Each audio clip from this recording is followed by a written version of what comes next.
Alright, we're here at the Tampa 3K with Anthony Rueda, and he has a very interesting EDH build to share with you. Tell us about your general. I chose Momir Vig as my general.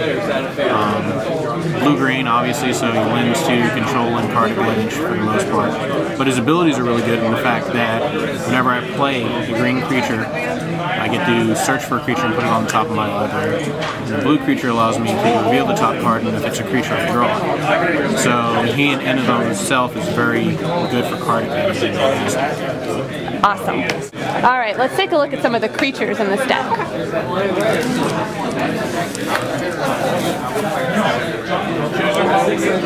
Inkwell Leviathan, Trigon Predator. Really good utility.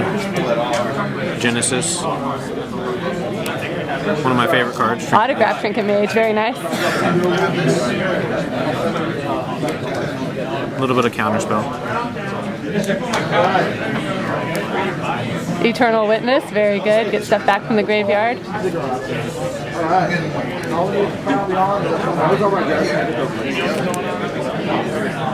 Search, Pure Impact. Destroy some flyers. Yep, got reach there. Gain control. Ooh, destroy a non-creature permanent, very good. Get an artifact or enchantment out of the way. Untap 2 lands, very good.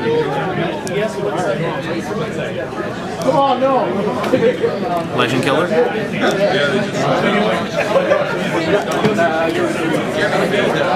Mana Source there. Draw cards. Draw cards. Really cool because it can draw you a lot of cards really quick. That's not supposed to be in there. Return graveyard. This is really important because I draw so many cards. With him, I can get my library back real full just by playing him for free, as you'll see later. Draw. Draw. Creature bounce. Very important. Venture. Trade Rider. Real fun creature to play. Seaboard Muse. Untap all your permanents. Ooh, Solar of Temptation. I hate that card. Teferi. Azami, very good. Very key in the deck because with Mana Vault and Soul Ring I can produce infinite mana, or with Alluring Out I can play creatures infinitely for lots of draw. So there's your infinite combo, one of the pieces. All Blossoms. Probably the best creature in the deck simply because he's both blue and green, so card advantage wise he's always going to net me 2 cards. Get rid of stuff. And some more draw. Alright, artifacts and utility, what do we got? Top. Very Crystal nice. Shard is really important because it lets me bounce my own creatures or bounce yours. Magma Mine to kill you. Very important. Some mana. Soul Ring. Soul Ring is good. Mana Vault. In combination with the Tidespot Tyrant, like I said, you can have infinite mana. Fact or fiction. Intuition's really a fun card because it'll let me dig for, I don't know, Genesis, Eternal Witness, and something else to return from my graveyard. So it's really good. Force of Will. A little bit of counter spells. Excellent. Search for creatures, really cool. Bounce for creatures. Bounce everything. And every now and then you might want to steal something from your opponent's deck. Every now and then. Cloudstone Curio, part of the infinite bounce.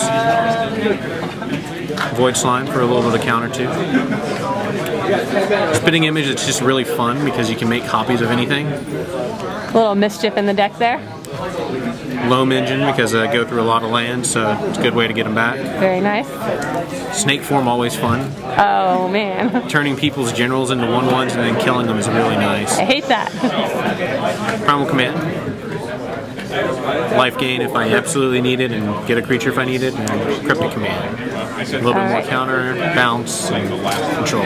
Seems like you got an answer for just about everything in there. All right, let's look at the enchantments. What do we got? We got Sylvan Library. Lets me draw 2 additional cards and keep them if I want to by paying 4 life each or putting them back. With EDH, obviously having 40 life makes it pretty useful. Future Sight. Play with the top of your deck reveal. Alluring. Also key in the infinite stuff because anything 3 or less that's a creature can be played as an instant for free. Equilibrium. Whenever I successfully cast a creature spell, I can pay 1 to return a creature to its owner's hand. Heartbeat, double mana. Mana Reflection to make even more mana. And Rites of Spring, a little bit extra draw and land play. Now here's that crazy mana base. What do we have going on here? Mostly blue-green, Temple of the False Gods, and some of the panoramas to search. I see a Reliquary Tower. Really important when you draw as many cards as I do. Minimo is really good for untapping legendary permanents, especially with the zombie. You can draw a lot of cards really quickly. Other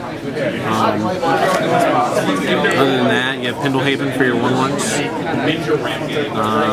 Teleria West to search for lands.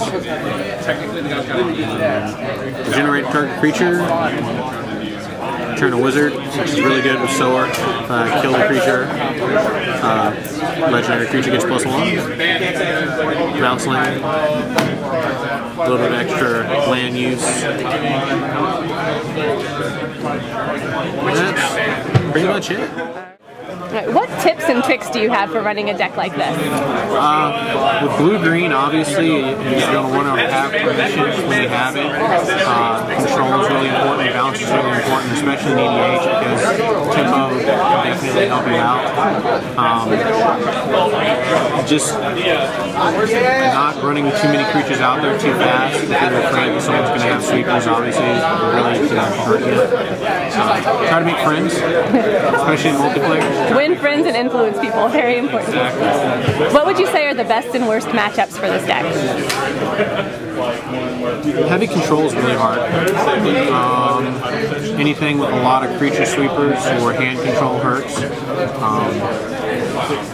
But for the most part, it depends. You know, if you've got 4 people ganging up on you, it doesn't matter how good your deck is, you're still going to lose. That's true. It's really fun to play because it's one of those things that you'll find combos that you didn't even realize are there. Like Tidespout Tyrant in the Mana Vault, I didn't realize until I was playtesting it. I was like, wait a minute. So, it came up, and that with Magnemine, Trinket Mage, I can do 80 points of damage. No problem. So these little things are fun. It looks like a very creative and cool deck. Thank you for sharing it with us. Thank you.